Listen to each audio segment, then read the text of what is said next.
Welcome to Aadya TV. మనతో పాటు SFI state secretary Nagaraju ఉన్నారు. ఆయన అడిగి తెలుసుకునే ప్రయత్నం చేద్దాం. చెప్పండి అన్న, ఎందుకు మరి గురుకుల్లో ఇన్ని సమస్యలు ఉన్నాయి? ఎందుకు ఈ రాష్ట్ర ప్రభుత్వం పట్టించుకోవడం లేదు?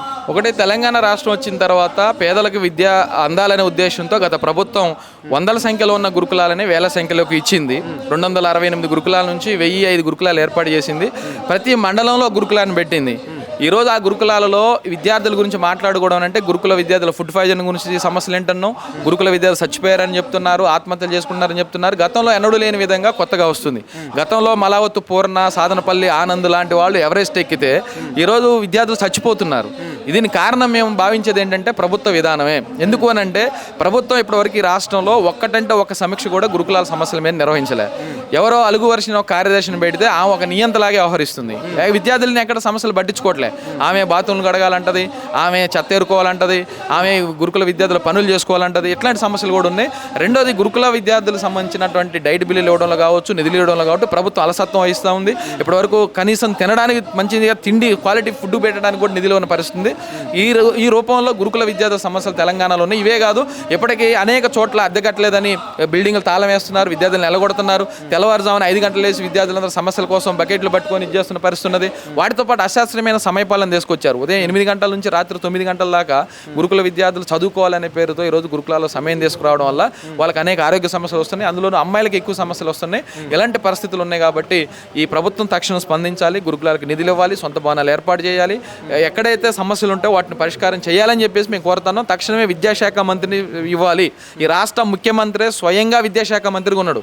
మేము అడుగుతున్నాం, ఎక్కడో మీరు విదేశీ పదవితో కూర్చుంటారు తప్ప ఈ రాష్ట్ర పేద విద్యార్థుల కోసం ఒక పూట కూర్చోలేరా? మీరు రివ్యూ చేయలేరా? విద్యాశాఖ మంత్రి సీఎంఏ కదా, ఏం చేస్తున్నాడు ఈ సీఎం? ఇతర పార్టీని దద్దమ్మల సన్యాసాలను తిడతాడు కదా.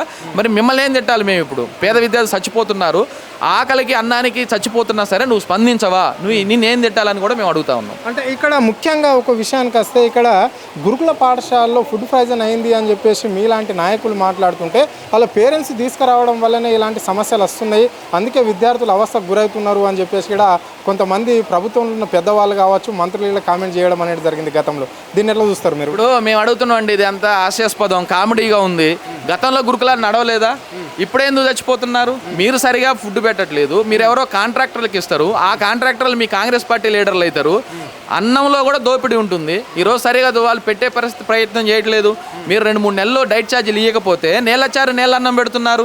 మరి ఫుడ్ పాయిజన్ కాకపోతే ఎట్లుంటుంది? కనీసం టాయిలెట్లు కడడానికి కూడా ఈరోజు డబ్బులు లేని పరిస్థితి ఉన్నది, నిధులు లేని పరిస్థితి ఉన్నది. గురుకులాల్లో ఒక వాష్రూమ్ని మీ ఇంట్లో వాడతారా? మీ పిల్లలు వాడతారా? ఒక వాష్రూమ్ని ఈరోజు 100 మంది విద్యార్థులు గురుకులాల్లో వాడుతున్నారు. ఒక వాష్రూమ్ని 100 మంది విద్యార్థులు వాడిన తర్వాత డయేరియాలు వస్తున్నాయి. వాళ్ళకి ఎక్కడ మీరు డయేరియా వస్తే ఎక్కడ ట్రీట్మెంట్ చేపిస్తున్నారు? ఏఎన్ఎంలు ఉన్నారా? అందుకే ఈరోజు అచ్చంగా మొత్తం గురుకులాలను వదిలేసి మేము కొత్త గురుకులాలను కడతాం అంటున్నారు కమిషన్ల కోసం. ఇది ఇంటిగ్రేటెడ్ గురుకులాల పేరుతో 4,000 కోట్ల రూపాయలు దీన్ని కేటాయిస్తాం అంటున్నారు. ఇది మీ పక్కా కమిషన్ కోసం తీసుకునేది తప్ప ఏదేం కాదు. అందుకే మేము చెప్తున్నాం, ఈ గురుకుల సమస్యల మీద మీరు పరిష్కారం చేయకపోతే, యంగ్ ఇండియా ఇంటిగ్రేటెడ్ స్కూళ్ళని మీరు ఏదైతే ప్రారంభించామంటున్నారో ఈ గురుకుల విద్యా సమస్యలు పరిష్కారం చేయకపోతే ఖచ్చితంగా విద్యార్థులందరూ రోడ్డు మీద తీసుకొస్తారు. రేపు మీరు ఖచ్చితంగా ప్రతిఘటన ఎదుర్కోవాల్సిందే, తప్పదని కూడా హెచ్చరిస్తాం. గత ప్రభుత్వంలో గురుకుల పాఠశాలలో చదవాలనేది చాలామంది విద్యార్థుల కోరికల పేరెంట్స్ కూడా ఆలోచన చేసేవాళ్ళు. అంటే వాళ్ళకి సీట్ రాకపోతే ఇక్కడ అధికారుల ఇండ్ల చుట్టూ కావచ్చు, లేకుంటే ఆఫీసుల చుట్టూ కావచ్చు, వాళ్ళు తిరిగి సీట్ సంపాదించుకునే వాళ్ళు. మరి ఇప్పుడు ఉన్న గురుకుల పాఠశాలలో ఉన్న విద్యార్థులను వాళ్ళ తల్లిదండ్రులు ఎందుకు డ్రాప్ అవుట్ చేసుకుంటున్నారు, వాళ్ళ గ్రామాలలో చదివించుకుంటున్నారు? ప్రధాన కారణాలు ఏంటి? ఇప్పుడు రాష్ట్రంలో గురుకుల సీట్లలో 1,50,000 ఖాళీలు ఉన్నాయి. అందుకే ప్రభుత్వం గురుకులాల సొసైటీల వాళ్ళు స్పాట్ పెడుతున్నారు. గతంలోనేమో విద్యతో పాటు విలువలు ఉండేవి, క్రీడలు ఉండేవి, అన్ని రకాల వసతులు ఉండేవి, అనేక ఇబ్బందులు లేకుండా ఉండేవి. కానీ ఇప్పుడు దీన్ని ఎవరు పట్టించుకొని పరిస్థితి కనిపిస్తూ ఉంది. వసతులు లేవు, చచ్చిపోతున్నారు. ఎక్కడ మంచి భోజనం పెట్టే పరిస్థితి లేదు. వాళ్ళని గతంలో కేసీఆర్ కిట్ పేరుతో నాప్కిన్స్ ఉచితంగా అమ్మాయిలకి ఇచ్చేవాళ్ళు. ఈరోజు ఇవ్వట్లేదు.